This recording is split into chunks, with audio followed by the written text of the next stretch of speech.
Hello प्यारे बच्चों, आज हम क्लास 8th के कुछ इम्पॉर्टेंट क्वेश्चंस पढ़ेंगे जो कि आने वाले एनुअल एग्ज़ाम में पूछे जाते हैं। क्योंकि एग्ज़ाम हमारा नज़दीक आ गया है तो हमें कुछ टेक्निक से पढ़ाई करनी पड़ेगी। क्वेश्चन तो बहुत सारे होते हैं, लेकिन उनमें से कुछ इम्पॉर्टेंट क्वेश्चन जो बार बार पूछे जाते हैं उनको मैंने चूज़ किया है चैप्टर नंबर 11 और चैप्टर नंबर 12 से।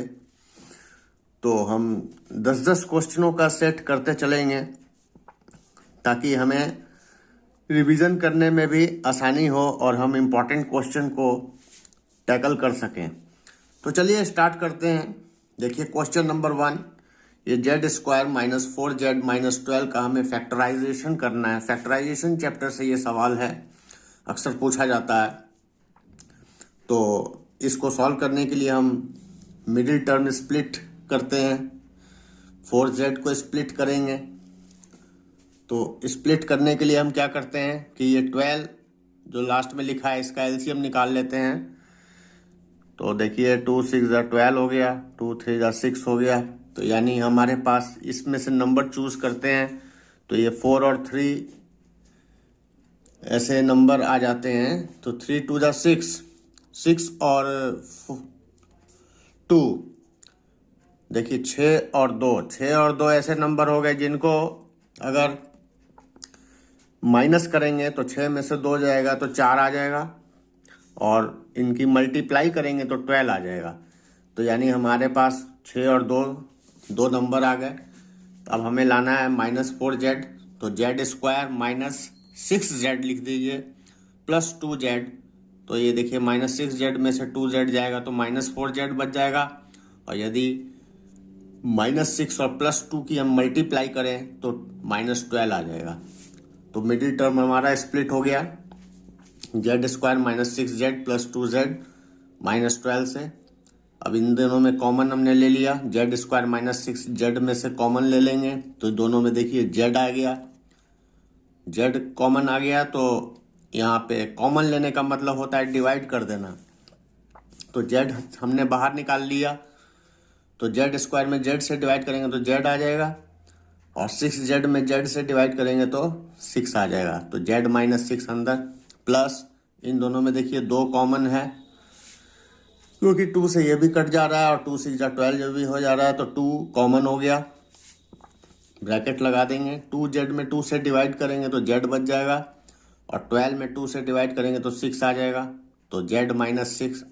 अब इन दोनों टर्म में देखिए z माइनस 6 कॉमन हो गया, तो z माइनस 6 को हम बाहर निकाल लेंगे और ब्रैकेट लगा के z माइनस 6 ये z डिवाइड करेंगे तो z आ जाएगा, प्लस इसमें z माइनस 6 से z माइनस 6 में डिवाइड करें तो दोनों कट जाएंगे तो बच जाएगा 2। तो ये हमारा फैक्टर हो गया। दूसरा क्वेश्चन, ये m पे पावर 4 माइनस 256। तो यहाँ पे देखिए इसको स्क्वायर के रूप में लिख देंगे।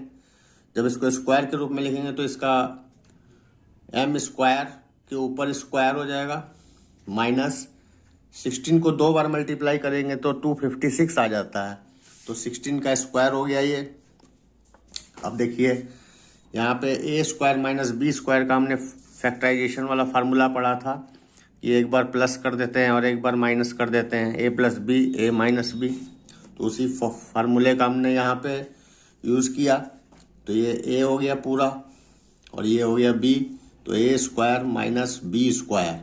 तो a प्लस बी, a यानी m² प्लस b यानी 16, और a माइनस बी, a हमारा है m², a minus b। Again m² plus 16 को ऐसे ही लिख देंगे क्योंकि इसका कोई फार्मूला नहीं है, और ये इसका स्क्वायर बना देंगे, ये m² हो जाएगा माइनस 4²। तो m² प्लस 16, और ये a² माइनस b² के फार्मूले पे फिर आधारित है, इसलिए a plus b a minus B यानी m प्लस 4 और m माइनस 4, ये इसका आंसर हो गया। अगला इंपॉर्टेंट क्वेश्चन है, factorise m² minus 14m minus 32 divide m plus 2। तो यहाँ पे देखिए यहाँ पे भी मिडिल टर्म स्प्लिट करना पड़ेगा 14m को तो हमें ऐसे दो नंबर लिखने हैं जिसको प्लस या माइनस करें तो -14m आए और मल्टीप्लाई करें तो 32 आ जाए। तो हम 16 और 2 ऐसे दो नंबर हैं जिनको हम यूज़ करके -14m लाएंगे और 16 2 या 32 भी हो जाता है। तो हमने लिखा है m² -16m + 2m। देखिए -16m में से 2m जाएगा तो -14m बचेगा और 16 और 2 -16 और 2 की मल्टीप्लाई करेंगे तो -32 आ जाएगा। तो ये हमारा मिडिल टर्म स्प्लिट हो गया। अब इन दोनों में कॉमन ले लीजिए, इन दोनों में कॉमन m है और ये अंदर बच जाएगा m-16 प्लस इन दोनों में कॉमन जो है वो 2 है तो इधर भी बच जाएगा m-16। इसको ज्यों का त्यों लिखे डिवाइड m+2। अब फिर से इन दोनों में देखिए कॉमन क्या है, m-16 दोनों तरफ है तो m-16 को हमने बाहर निकाल लिया और इधर बच जाएगा m+2 डिवाइड, इसको ज्यों का त्यों लिख देंगे। अब m-16 और m+2 के नीचे m+2 की डिवाइड कर दीजिए, m+2 से m+2 कैंसिल हो जाएगा तो m-16 आ जाएगा। अगला इंपॉर्टेंट क्वेश्चन देखिए, फैक्टराइज कीजिए 5p² - 25p + 20 डिवाइड p - 1। तो यहाँ पे इसको पहले इस तरह लिख देंगे 5p² - 25p + 20 अपॉन p - 1। यहाँ पे देखिए तीनों में देखिए कॉमन 5 है तो 5 को हमने बाहर लिख लिया। अब कॉमन लेने का मतलब मैंने बताया डिवाइड कर देना, तो 5p² में 5 से डिवाइड करेंगे तो p² बच जाएगा। 25p में 5 से डिवाइड करेंगे तो 5p हो जाएगा। 20 में 5 से डिवाइड करेंगे तो 4 आ जाएगा अपॉन p - 1। अब यहाँ पे भी देखिए मिडिल टर्म स्प्लिट करेंगे तो -5p लाना है तो 4 -4 और -1 को अगर प्लस करते हैं तो -5p आ जाएगा। तो 5p² - 4p - p + 4। तो ये देखिए इनको कैलकुलेट किए तो -5p और प्लस कीजिए +-4 और -1 तो +4 हो जाएगा। तो मिडिल टर्म स्प्लिट हो गया अपॉन p - 1। अब यहाँ पे देखिए इन दोनों में p कॉमन है तो 5p कॉमन अंदर बच जाएगा p - 4। इन दोनों में कॉमन कुछ नहीं है तो 1 लिखना है -1 तो p - 4।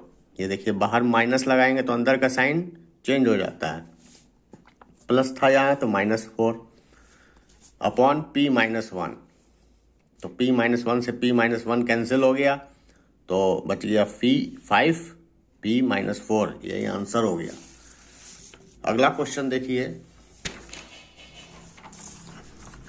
Question number 5। ये क्वेश्चन ज़्यादा नंबर में आ सकता है।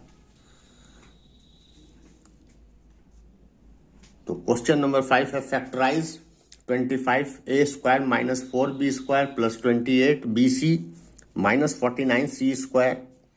यहाँ पे देखिए इस तरह इसको पकड़िए, ये देखिए bc है तो b और c वाले टर्म इसी में है तो इतने पोर्शन को अलग कर लीजिए। तो लिखिए 25a² माइनस ब्रैकेट लगा के 4b² बाहर माइनस आ जाता है तो अंदर साइन चेंज हो जाते हैं जब ब्रैकेट लगाते हैं। तो माइनस था तो -28bc -49c² है तो +49c² हो जाएगा क्योंकि माइनस है।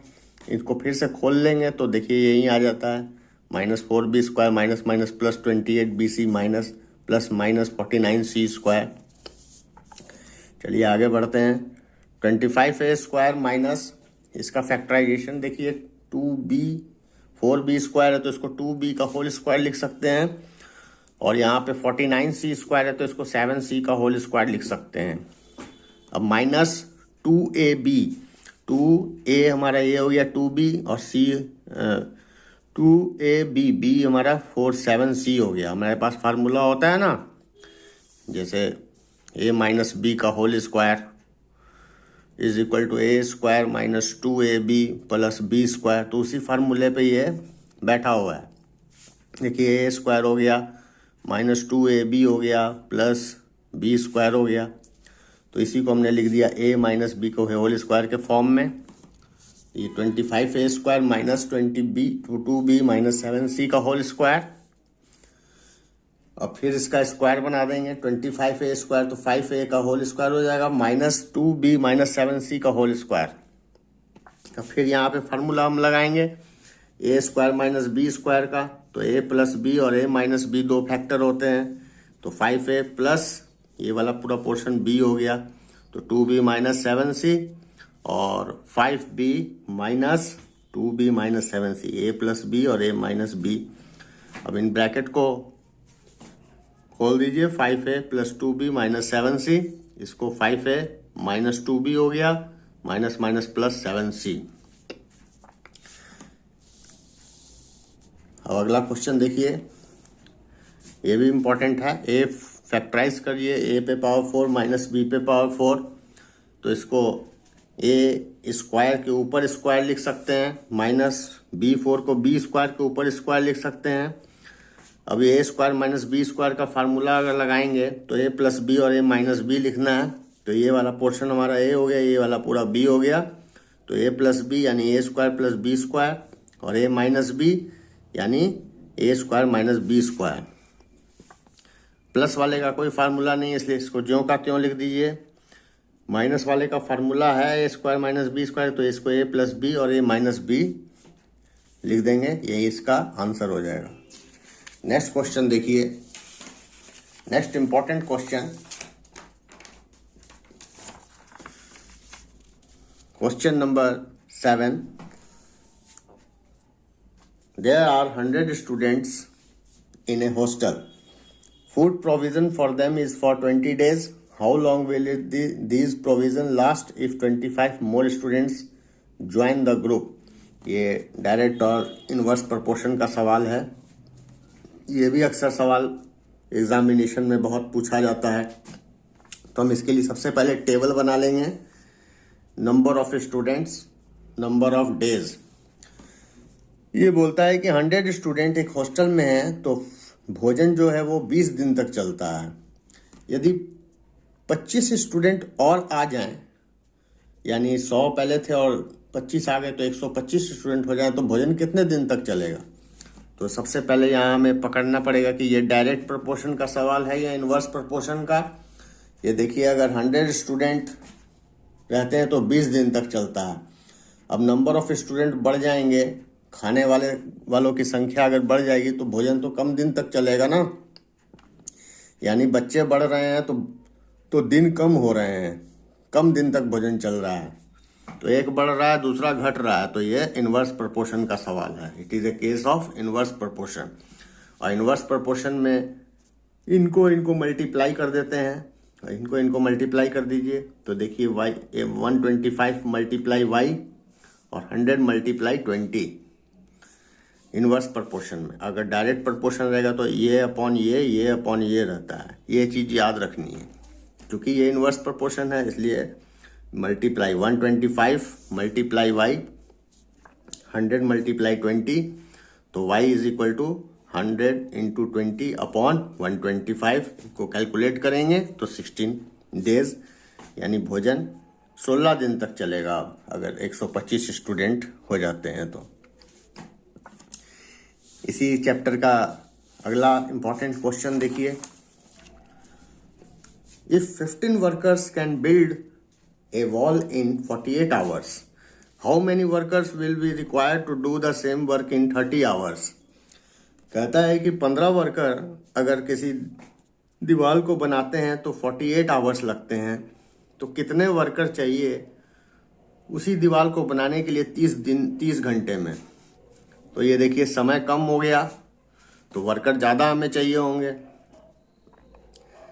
है ना। कम समय में अगर हमें काम पूरा करना है तो ज़्यादा आदमी चाहिए होते हैं, तो यानी एक घट रहा है तो दूसरा बढ़ रहा है, तो ये भी इनवर्स प्रोपोर्शन का सवाल हो गया। तो इस तरह टेबल लगा लेंगे, number of workers, time in hour में दिया हुआ है इसलिए टाइम इन आवर।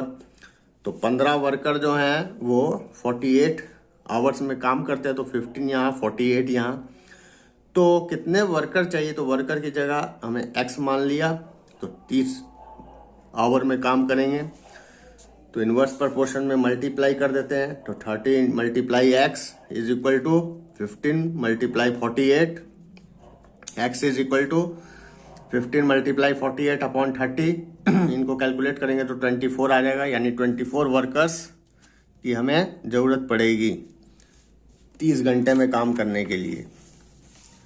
अब अगला important question,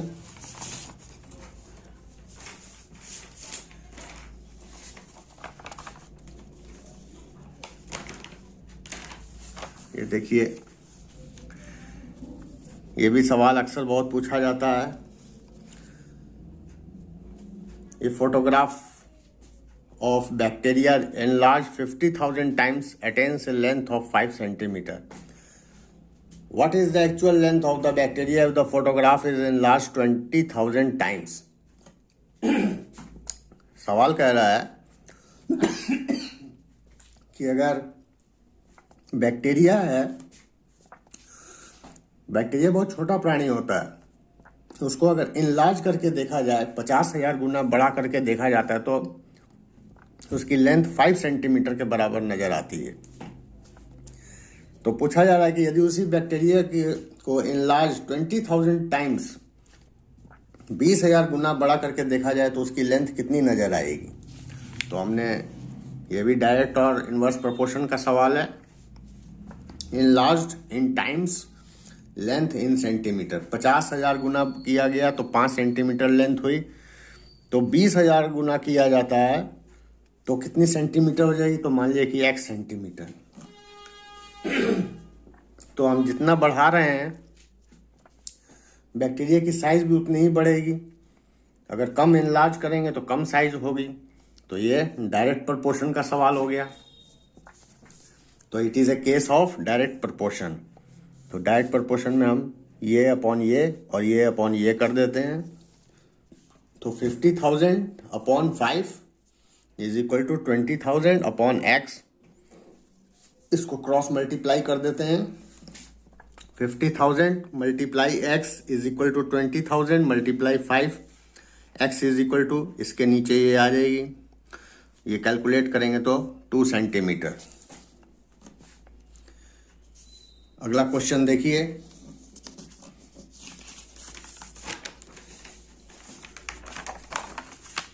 question number 10। A train is moving at a uniform speed of 75 km per hour. तो how far will it travel in 20 minutes? और दूसरा पार्ट है इसका, find the time required to cover a distance of 250 km.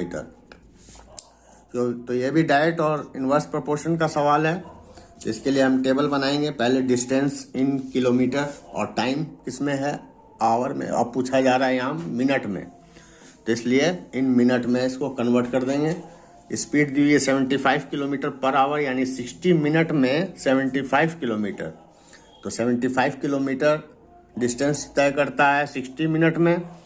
तो 20 kilometre की दूरी कितने minute में, 20 मिनट में कितने किलोमीटर की दूरी तय करेगा, ये पूछा जा रहा है। तो हमने मान लिया कि x किलोमीटर की डिस्टेंस ट्रेवल करेगा। तो यहाँ पे देखिए, ज़्यादा समय लगेगा तो ज़्यादा दूरी तय होगी, कम समय लगेगा तो कम दूरी तय होगी। तो ये डायरेक्ट प्रोपोर्शन का सवाल हो गया। तो it is a case of direct proportion. Direct proportion में ये अपॉन ये और ये अपॉन ये लिखते हैं। तो हमने लिख दिया x/20, 75 डिवाइड 60, क्रॉस मल्टीप्लाई करेंगे। 60 multiply x is equal to 75 multiply 20। तो x की वैल्यू आ जाएगी 60, इसके नीचे आ जाएगा। इसको काट देंगे, कैलकुलेट करेंगे तो 25 किलोमीटर आ जाएगा। दूसरा उसने प्रोपोर्शन, दूसरे पोर्शन में हमने ये पूछा गया कि टाइम कितना लगेगा 250 किलोमीटर की दूरी तय करने में। तो फिर से हम एक टेबल बनाएंगे सेकंड पार्ट के लिए, distance in kilometre, time in minute. तो 75 किलोमीटर की दूरी तय होती है 60 मिनट में। तो 250 किलोमीटर की दूरी कितने मिनट में तय होगी, इसको हमने y मान लिया। ये भी डायरेक्ट प्रोपोर्शन का सवाल हो गया।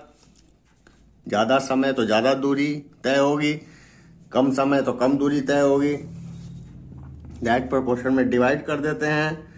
250 upon y is equal to 75 upon 60, cross multiply कर दे देंगे।